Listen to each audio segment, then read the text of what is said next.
不是你下班吃的有的？没有。谁有他的？啊？下班吃点有的。下班吃点有事，我也不太清楚哎，问一下，等一会儿。他让我进去就。炒。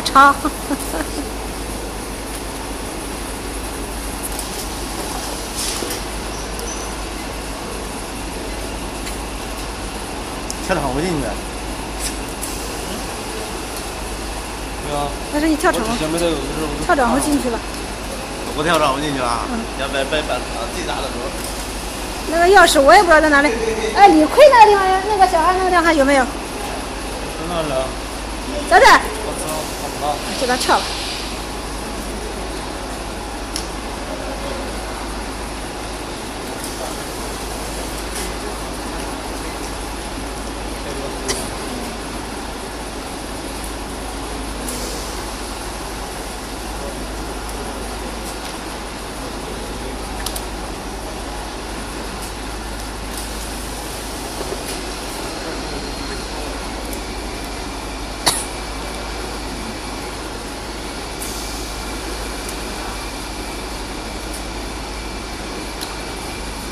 就是这样子调好了就不动了，你回去你知道怎么操作就可以，就可以试了。就这4个参数。对，就好操作就可以了。还要简单多了。对。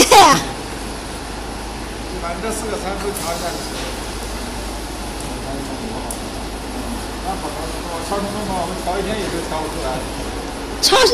超声波它有的压伤很多，这个东西它没有多少压伤，做好模具。胡振华说叫我给他拍个照，给他发过去。这个设备一定要缩减一下，太大了。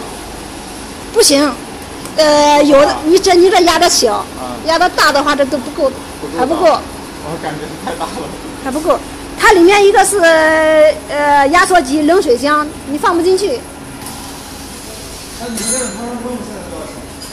超声波就1万多块钱。1万多一点。对，1万一般就是1万2、3。上次去那个上海看的那个进口的超声波，30万。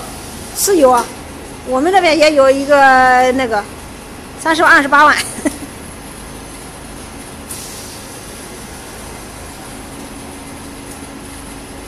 它那个冷水箱里面的水一定要有水哈。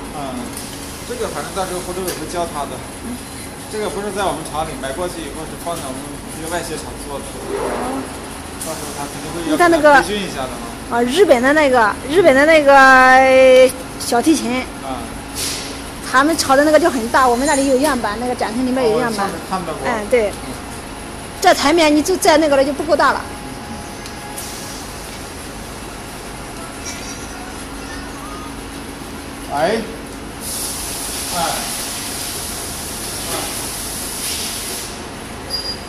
几点？这是1点多到的吗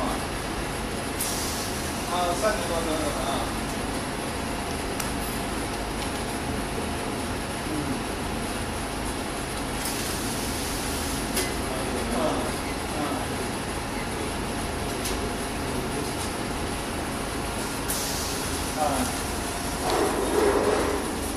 我看看这个地方调到多少，给他拍一下。2个数的。这边一个是在一样的哈。对，这样才能看到。反正一点。设置确定。那我记得是海航的。那个时间也要了。你还在拍了？我看一个整的。我要把这里弄好，等一下我要擦了。你干嘛擦了？等一下嘛，先把这些打完嘛。打完。好了，不配了。